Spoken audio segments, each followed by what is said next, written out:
मचिया ही बैठी है सासू हो बहू हरिया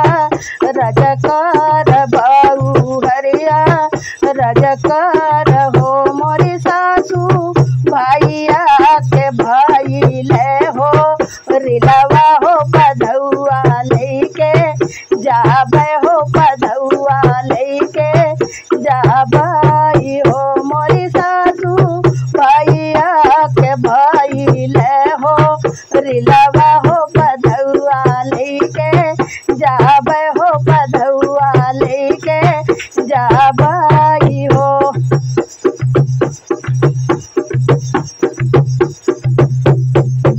मचिया जे बैठी है सासू हो बिरह बोलिया बोले हो बिरह बोलिया बोलाई हो मोरी बहुहर तोरा भैया बड़ नीरा धनिया हो यहाँ पे नाही आवे हो यहाँ पे नाही आवाई हो मोरी बहुहर तोरा भैया बड़ नीरा धनिया हो यहाँ पे नाही आवे हो यहाँ पे नाही आवाई हो।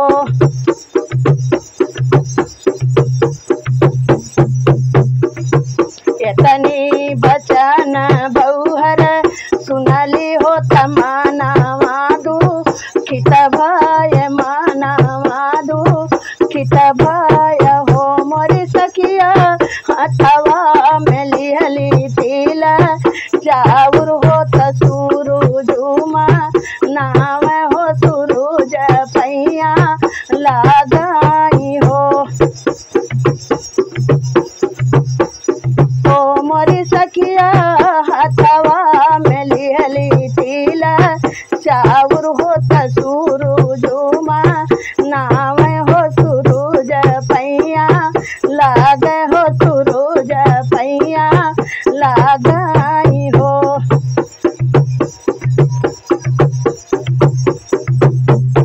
साझे पलाने हैं घोड़वा हो सुबेरे आसा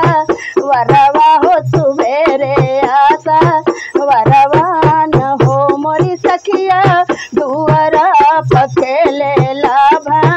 यनवा हो तमामा पेना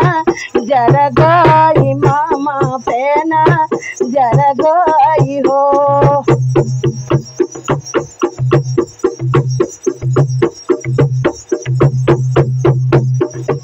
जैसे केहूँ करेले गैया हो तया पाने बा छेड़ भी नया पाने बा छेड़ भी न हो मोरी सखिया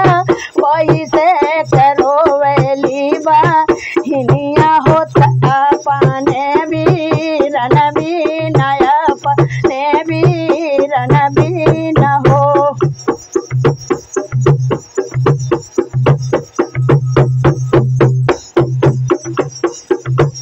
अरे जैसे के भारी गता लउआ हो या साड़ावा के बरसे हो या साड़ावा के बरसे न हो मोरी सखिया वही से कभारी गता रे जवा हो बहिनिया के रोवे हो बहिनिया के रोवे से हो मोरी सखिया वही से कभारी गका रजवा हो बहिनिया के रोवे से बहिनिया के